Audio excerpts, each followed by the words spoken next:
లేదు చేస్తాము అని చెప్పి హామీలు ఇచ్చారు కంపెనీలు వాళ్ళు, చేస్తాము అని అంటున్నారు. చేస్తాము చేశాము అనే దానికి తేడా కూడా తెలియకుండా ఈ రోజున ప్రభుత్వం పనిచేస్తుందా అని చెప్పేసి కూడా నేను క్వశ్చన్ చేస్తున్నాను.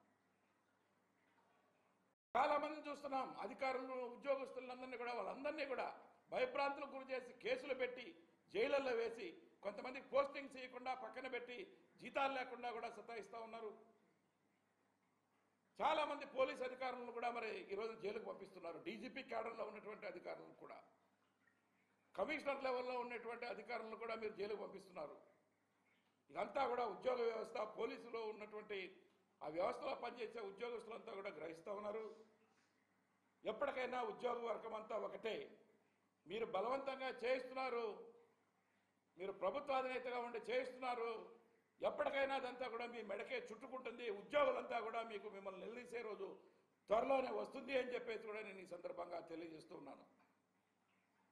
దయచేసి ఉద్యోగస్తులతో పెట్టుకోకండి, ఉద్యోగుల్ని విభజించి పాలించొద్దు. మీరు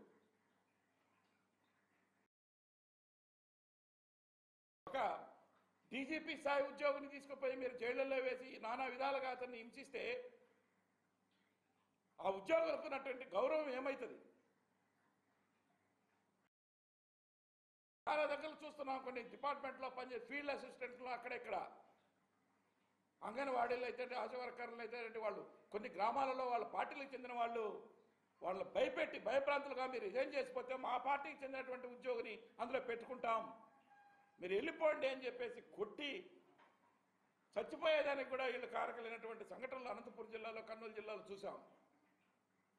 ఎక్కడే పోతున్నాం మనం? ఎవరో శాశ్వతం కాదు. ఈరోజు కూటమి ప్రభుత్వానికి చెప్తున్నాం, తెలుగుదేశం కూటమి ప్రభుత్వానికి ఖచ్చితంగా తిరిగి జగన్మోహన్ రెడ్డి గారు అఖండ మెజార్టీతో నెక్స్ట్ ఎలక్షన్స్లో గెలుస్తారు, మళ్ళా ప్రభుత్వంలోకి వస్తారు. మీరేం శాశ్వతం కాదు. ఈరోజు మీరు చేసినటువంటి తప్పులన్నీ కూడా మళ్ళా రేపు రాబోయే ప్రభుత్వం మరి చూడకుండా ఉంటుందా అని చెప్పేసి కూడా నేను ఈ సందర్భంగా అడుగుతున్నా. ఉద్యోగులు బలి చేయదు దయచేసి. మీరు ఉద్యోగులను ఉపయోగించి వాళ్ళకు చిన్న చిన్న ఆశలు చూపించి ఎక్కడో మీకు అక్కడ పోస్టింగ్ వేస్తాం, ఇక్కడ పోస్టింగ్ వేస్తాం అనేటువంటి ఆశలు చెప్తారు. అందుకంటే మీరు చేసేది ఏం లేదు ఉద్యోగస్తులకి. లేక ఒకప్పుడు రాష్ట్ర ప్రభుత్వంలో అవుట్సోర్సింగ్ ద్వారా ఉద్యోగి నియమింపబడాలంటే దానికి లంచాలు ఇవ్వాలి. అదేవిధంగా ఆ ఉద్యోగికి నెల దాటిన తర్వాత ఆ నెలకు ఇచ్చేటువంటి ఆ యొక్క జీతం ఇవ్వాలంటే దాంట్లో కూడా కొంత పట్టుకొని ఇచ్చేవాళ్ళు. దానికి ఒక దళారీ వ్యవస్థ ఉండేది. ఆ దళారీ వ్యవస్థ ప్రతి నెల 1వ తారీఖున అందరితో పాటు జీతాలు ఇవ్వకుండా ఏ 4 నెలలకో 5 నెలలకో కలిపి ఒకసారి ఇవ్వడము, ఏదో ఫ్రీగా ఇచ్చినట్టుగా వాళ్ళు ఫీల్ అయ్యేటువంటి పరిస్థితులలో వాళ్ళందరికీ కూడా అవుట్సోర్సింగ్ కానీ కాంట్రాక్ట్ ఉద్యోగస్తులు కానీ ప్రభుత్వంలో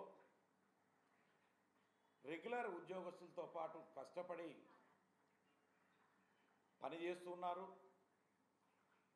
వాళ్లకు కూడా రెగ్యులర్ ఉద్యోగస్తులతో పాటు 1వ తారీఖునే శాలరీస్ ఇవ్వాలనేటువంటి ఉద్దేశంగా, ఏదైతే లంచాలకు తావు లేకుండా, ఏదైతే కటింగులకు తావు లేకుండా చేసేటువంటి ఉద్దేశంగా మరి జగన్మోహన్ రెడ్డి గారు ప్రభుత్వంలోకి వచ్చిన తర్వాత డిసెంబర్ 17, 2019 నాడు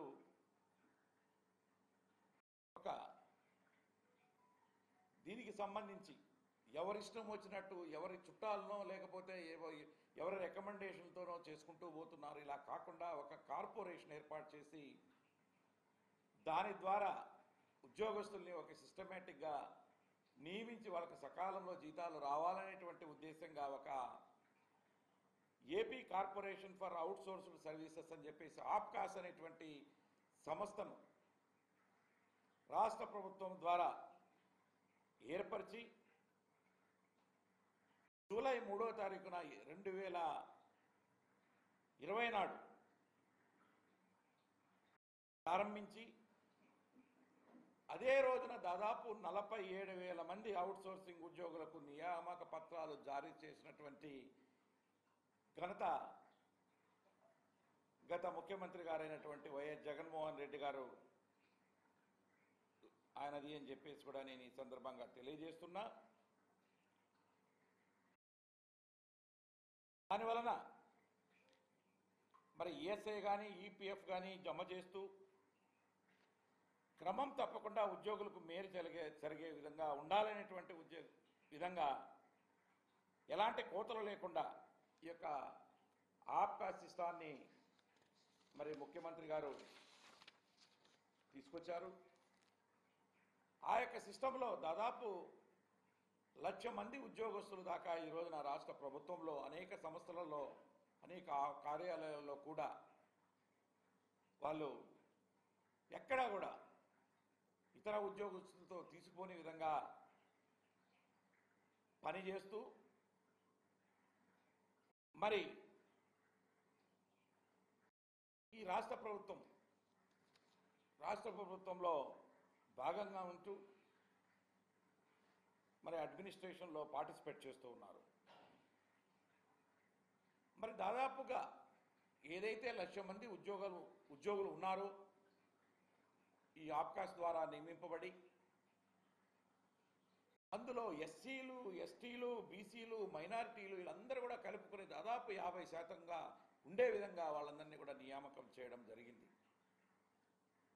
అంతేకాకుండా ఏదైతే టోటల్గా మరి ఉద్యోగాలు నియమింపబడ్డారో వాళ్ళల్లో 50% వరకు మహిళలు ఉండే విధంగా కూడా గత ప్రభుత్వము పారదర్శకంగా చర్యలు తీసుకోవడం కూడా జరిగింది అని చెప్పేసి కూడా నేను ఈ సందర్భంగా తెలియజేస్తా ఉన్నాను. అయితే అది ఏర్పడిన తర్వాత ఎక్కడ కూడా ఎవరి యొక్క రికమెండేషన్లు కానీ ఎవరు కటింగ్ కానీ లేకపోతే మధ్యలో దళారీ వ్యవస్థ అనేటివి అన్నీ కూడా లేకుండా పోయినాయి. ప్రతి ఒక్క అవుట్సోర్స్డ్ ఎంప్లాయీ కూడా 1వ తారీఖునే జీతం తీసుకుంటా ఉండేవాళ్ళు రెగ్యులర్ ఎంప్లాయీలతో పాటు. అలాగా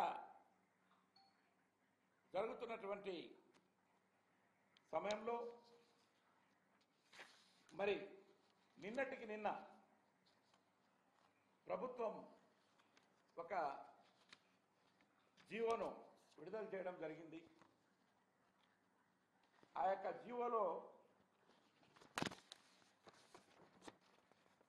802 జీవో నిన్న డేట్తో